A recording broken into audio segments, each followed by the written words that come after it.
Seasonal వ్యాధుల పట్ల ప్రజలు అప్రమత్తంగా వ్యవహరించాలని మెదక్ జిల్లా కలెక్టర్ రాహుల్ రస్ పిలుపునిచ్చారు. తూప్రాన్ మున్సిపాలిటీలోని సామాజిక ఆరోగ్య కేంద్రాన్ని కలెక్టర్ రాహుల్ రజ్ ఆకస్మికంగా తనిఖీ చేశారు. సుమారు గంట సేపు ఆసుపత్రులలోని ఆయా వార్డులలో తిరుగుతూ రోగులకు అందుతున్న వైద్య సేవలను నేరుగా అడిగి తెలుసుకున్నారు. అలాగే రోగులకు అందుతున్న వైద్య సేవలపై కలెక్టర్ డాక్టర్ల బృందంతో సమీక్ష నిర్వహించారు. ఈ సందర్భంగా ఆయన మాట్లాడుతూ జిల్లాలో డెంగ్యూ కేసులు పాక్షికంగా ఉన్నాయని, టైఫాయిడ్ కేసులు ఎక్కువగా వస్తున్నట్లు తెలిపారు. పరిసరాల పరిశుభ్రతతో పాటు వ్యక్తిగత పరిశుభ్రత ప్రతి ఒక్కరూ పాటించాలన్నారు. 2 నెలల సీజనల్ వ్యాధుల పట్ల ప్రజలు జాగ్రత్తగా తీసుకోవాలన్నారు. కాచి వడపోసిన నీటిని త్రాగడంతో పాటు వేడి పదార్థాలను స్వీకరించాలన్నారు. తూప్రాన్ సామాజిక ఆరోగ్య కేంద్రంలో వైద్యులు మెరుగైన సేవలు అందిస్తున్నట్లు రోగులు తెలపడంతో సంతోషంగా ఉందని కలెక్టర్ పేర్కొన్నారు. ఈ కార్యక్రమంలో Toopran RDO Jayachandra Reddy, CHC superintendent Amar Singh, వైద్యులు పాల్గొన్నారు. సర్వీస్ కూడా చాలా బాగుందని మెచ్చుకుంటూ ఉన్నారు వాళ్ళు.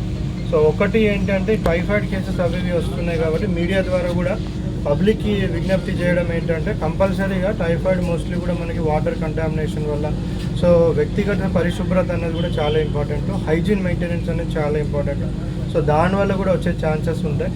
సో మీరు ఏ నీళ్ళు తాగినా కానీ, సో మనం మిషన్ భగీరథ వాటర్ తాగినా, లేకపోతే మీరు కొద్దిమంది మినరల్ వాటర్ మేము సపరేట్గా తెచ్చుకొని తాగుతున్నాం అంటున్నారు కానీ, సో అటువంటి కేసెస్లో కూడా మనకి ఎక్కడ కంటామినేషన్ అవుతుంది అన్నది కూడా కొద్దిగా డౌట్ఫుల్ ఉంటుంది. సో బెటర్ థింగ్ ఏంటంటే మనము కంపల్సరీగా వాటర్ని ఎప్పుడన్నా కానీ బాయిల్ చేసుకొని సో ఫిల్టర్ చేసుకొని తాగడము అందరికీ కూడా శ్రేయస్కరం.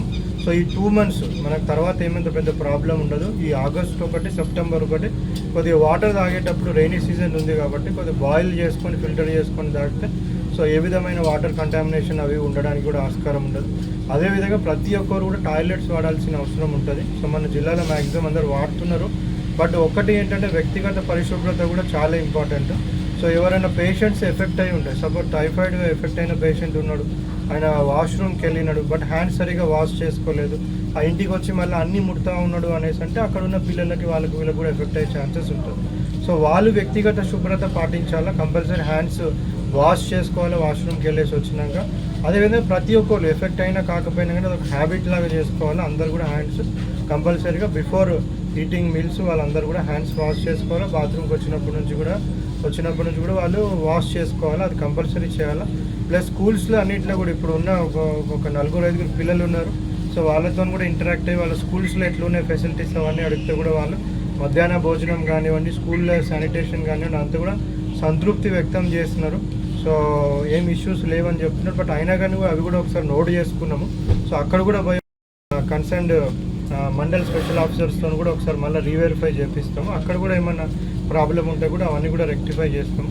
సో లాస్ట్లీ ఏంటంటే పబ్లిక్కి మళ్ళీ ఒకసారి విన్నపం అంటే మీ చుట్టుపక్కల పరిసరాలంతా కూడా పరిశుభ్రంగా ఉంచుకోవాలా, ఎక్కడ కూడా నీళ్లు నిల్వ ఉంచుకోవాల్సిన అవసరం ఉంటుంది.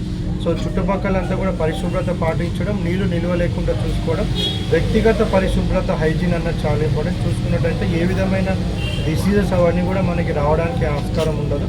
సో ఇవన్నీ కూడా మీరు పాటిస్తారనేసి కూడా ఆశిస్తూ, మన జిల్లాలో ఎక్కడ కూడా అవుట్ బ్రేక్ ఏం లేదు, డెంగ్యూ కేసెస్ చాలా తక్కువ ఉన్నాయి, వేరే కేసెస్ కూడా చాలా తక్కువ ఉన్నాయి.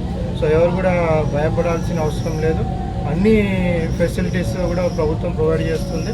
ఏమన్నా ఇది వచ్చినా కానీ మనం హ్యాండిల్ చేయడానికి కూడా ప్రభుత్వ యంత్రాంగం, సో జిల్లా వైద్య యంత్రాంగం, సో హాస్పిటల్ డాక్టర్స్ వాళ్ళందరూ కూడా అందరు రెడీగా ఉన్నారు. సో ఎవరు కూడా భయపడాల్సిన అవసరం లేదు. Thank you.